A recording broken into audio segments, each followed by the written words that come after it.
आज सुबह बैद्यनाथ धाम में भक्त को बचाने स्वयं महादेव आए। फिर जो चमत्कार हुआ उसे देखकर लोगों के होश उड़ गए। हर हर महादेव मित्रों, बाबा बैद्यनाथ धाम में जब सावन के चौथे सोमवार को भक्तों का जन सैलाब में एक ऐसा चमत्कार हुआ जिसे देखकर आपके रोंगटे खड़े हो जाएंगे।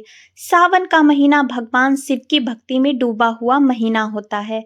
इस पवित्र माह में खासकर सोमवार के दिन देश भर के शिव मंदिरों में शिव जी के भक्तों का सैलाब उमड़ पड़ता है। झारखंड के देवघर में स्थित बाबा बैद्यनाथ धाम में जो हर साल लाखों कांवड़िए सुल्तानगंज से गंगाजल लेकर 105 किलोमीटर की पैदल यात्रा कर बाबा बैद्यनाथ को जल चढ़ाने आते हैं, लेकिन सावन 2025 के चौथे सोमवार को बाबा बैद्यनाथ धाम में एक ऐसी घटना घटी जिसने न केवल कांवड़ियों को बल्कि पूरे क्षेत्र को आश्चर्य में डाल दिया।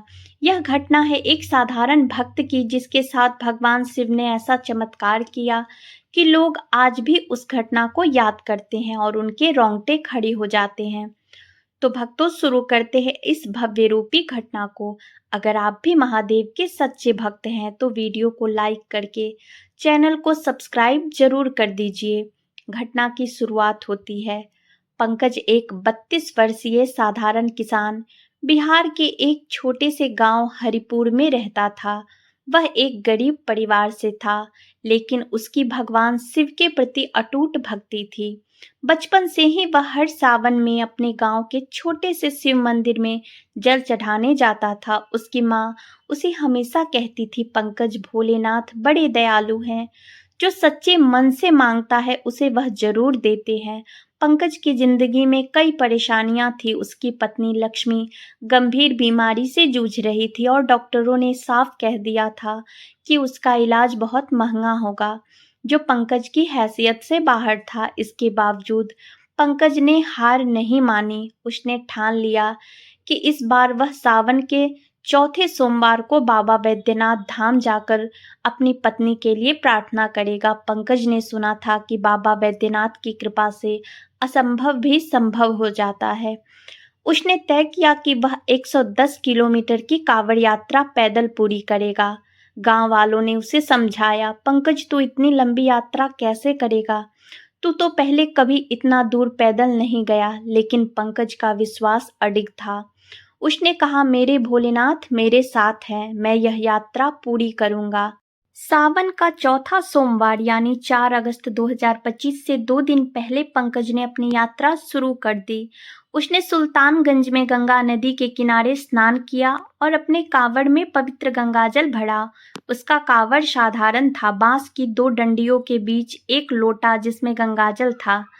पंकज ने भगवा वस्त्र पहने, माथे पर तिलक लगाया और बोल बम का जयकारा लगाते हुए अपनी यात्रा शुरू की। पहले दिन की यात्रा कठिन थी। सावन की उमस भरी गर्मी और बारिश के कारण रास्ते कीचड़ से भरे थे। पंकज के पैरों में छाले पड़ गए, लेकिन उसका उत्साह कम नहीं हुआ। वह हर कदम पर भगवान शिव का नाम जपता रहा। रास्ते में अन्य कांवड़ियों के साथ उसकी मुलाकात हुई। कुछ कांवड़िए गाते बजाते जा रहे थे, कुछ चुपचाप भक्ति में लीन थे। पंकज ने रास्ते में पड़ने वाले छोटे छोटे शिव मंदिरों में रुककर प्रणाम किया और अपनी पत्नी की सलामती के लिए प्रार्थना की। दूसरे दिन जब पंकज लगभग 70 किलोमीटर की यात्रा पूरी कर चुका था, मौसम अचानक खराब हो गया। आसमान में काले बादल छा गए और तेज हवाएं चलने लगी। देखते ही देखते बारिश शुरू हो गई, जो जल्द ही तूफान में बदल गई। रास्ते में पेड़ उखड़ने लगे और कांवड़ियों के लिए खतरा बढ़ गया। कई कांवड़ पेड़ के नीचे या छोटे छोटे ढाबों में शरण लेने लगे, लेकिन पंकज रुका नहीं। उसने सोचा, अगर मैं रुक गया तो बाबा तक समय पर नहीं पहुंच पाऊंगा। तूफान इतना भयानक था कि रास्ते में एक पुराना पुलिया जिसके नीचे से नदी बहती थी, पानी के तेज बहाव के कारण हिलने लगा। पंकज उस पुलिया पर पहुंचा, लेकिन तभी एक जोरदार हवा का झोंका आया और वह संतुलन खो बैठा। उसका कांवड़ नीचे गिर गया और गंगाजल का लोटा नदी के तेज बहाव में बहने लगा।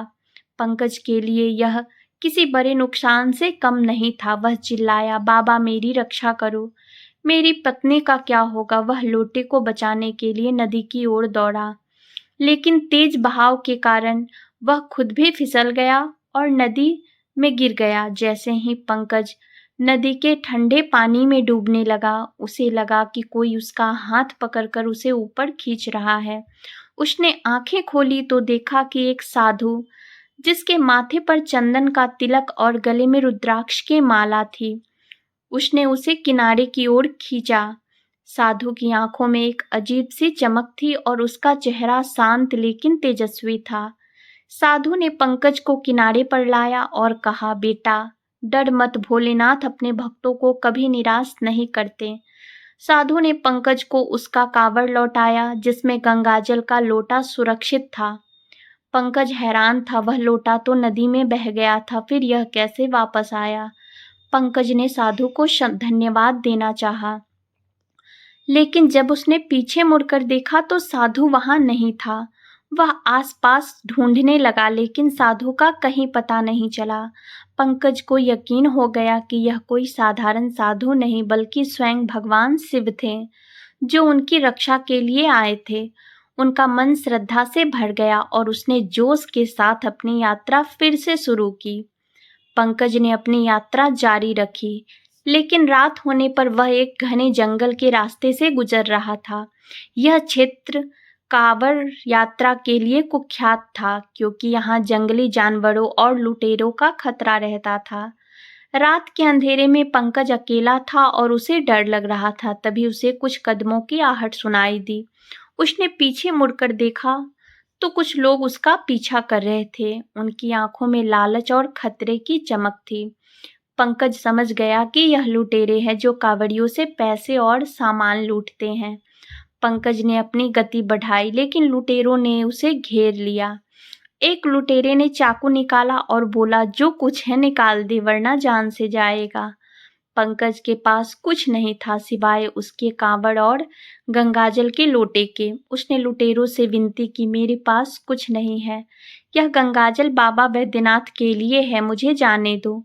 लेकिन लुटेरे हंसने लगे और उसका कांवड़ छीनने की कोशिश करने लगे। तभी जंगल में एक तेज रोशनी फैली, जैसे कोई सूरज अचानक प्रकट हो गया हो। लुटेरे डर के मारे पीछे हट गए।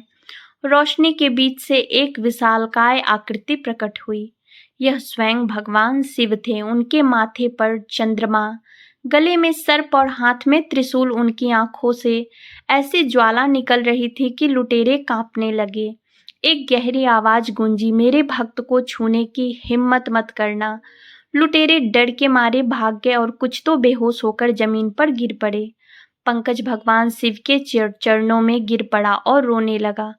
उसने कहा, हे महादेव, आपने मेरी रक्षा की, मेरी पत्नी को भी बचा लीजिए। भगवान शिव ने मुस्कुराते हुए कहा, पंकज, तुम्हारी भक्ति सच्ची है, तुम्हारी पत्नी स्वस्थ होगी। इतना कहकर भगवान शिव अंतर ध्यान हो गए।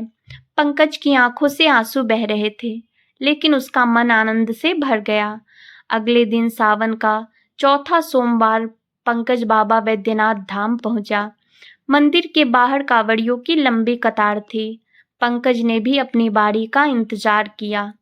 जब वह मंदिर के गर्भगृह में पहुंचा तो उसने गंगाजल से शिवलिंग का अभिषेक किया। तभी एक चमत्कार हुआ। मंदिर में एक तेज रोशनी फैली और शिवलिंग से एक दिव्य आवाज गूंजी, पंकज, तुम्हारी भक्ति ने मुझे प्रसन्न किया है, अब तुम्हारी हर इच्छा पूरी होगी। मंदिर में मौजूद सभी भक्त यह देखकर हैरान रह गए। जब पंकज ने मंदिर से बाहर निकलकर अपने गांव के लिए प्रस्थान किया, जब वह घर पहुंचा तो उसकी पत्नी लक्ष्मी, जो महीनों से बिस्तर पर थी, दरवाजे पर खड़ी उसका स्वागत कर रही थी। डॉक्टर भी हैरान थे, क्योंकि लक्ष्मी की बीमारी पूरी तरह ठीक हो चुकी थी। गांव वालों ने पंकज की कहानी सुनी और बाबा बैद्यनाथ की महिमा का गुणगान करने लगे। पंकज की यह कहानी पूरे क्षेत्र में फैल गई। लोग बाबा बैद्यनाथ धाम आने लगे और पंकज की भक्ति की चर्चा करने लगे। लोग इस चमत्कार को देखकर हैरान थे और भगवान शिव की महिमा में डूब गए। पंकज आज भी हर साल सावन में बाबा बैद्यनाथ धाम जाता है और अपनी पत्नी के साथ जल चढ़ाता है।